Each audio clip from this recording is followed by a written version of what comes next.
होतं. आताच्या मला असं वाटतं आता आपण दुसऱ्या विषयाकडे येऊया. दुसरा विषय आहे अशोक खरात, जो आता इतक्या मोठ्या प्रमाणावर महाराष्ट्रात चर्चेत आहे. तर याच्यात मला एक नम्र विनंती करायची आहे माध्यमांना आणि सगळ्या लोकांना, की थोडं डोकं ठिकाणावर ठेवून त्या पीडित महिलांचे व्हिडिओज जे आहेत, तुम्हाला राग अशोक खरातांबद्दल आहे, पण त्या पीडित महिलांच्या विरोधातले व्हिडिओज जे आहेत ते कोणीही बाहेर माध्यमांकडे त्यांनी सोशल मीडियावर टाकू नये, माध्यमांनी ते दाखवू नये.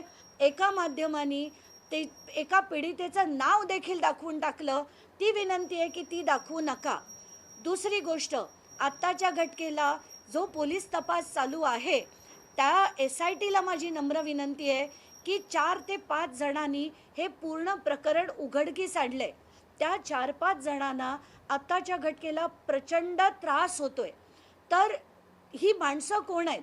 तर हे पण मी तुम्हाला नावं न घेता सांगते. त्याच्यापैकी एक मोठा एक स्क्रॅप डीलर आहे.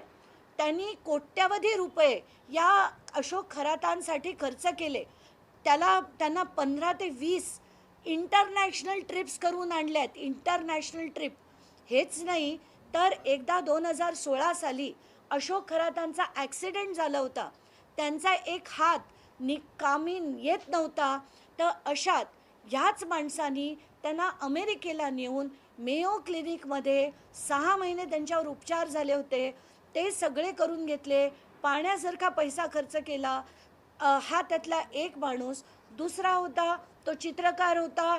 तिसरा होता त्याची हॉटेल्स होती. चौथा होता तो त्यांच्याकडे काम करणारा होता. आणि हे पहिले 3 होते ना, ते इतके वेड्यासारख्यांचे खरं भक्त होते की त्यांनी आपलं घर संसार सगळं पाण्यात टाकून हे यांच्या मागे लागले होते. पैशासारखा पैसा खर्च केला होता. आणि त्यांना आज जे थांबवलं जातंय, 8-8, 10-10 तास SIT त्यांना बसवून ठेवते.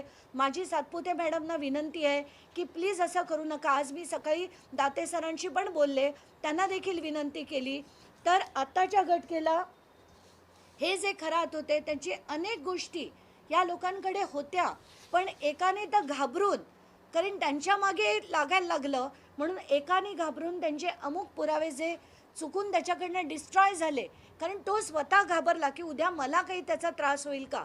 पण त्यांनी जी दिलेली माहिती आहे ती म्हणजे माझं तर डोकं चक्रावून गेलं की हे बाबा, सो कॉल्ड बाबा, जे 10वी पास होता त्यांना 35.86% मार्क मिळाले, जे 2 विषयात नापास झाले होते, गणितात नापास झाले, ते कॉस्मॉलॉजीबद्दल बोलतात, ओशनॉलॉजीबद्दल बोलतात. आता ते काय काय करायचे हे देखील अनेक माध्यमांनी दाखवलं की ते खडा काय, मोती काय, कस्तुरी काय, गोरखचिंचा काय, या सगळ्याची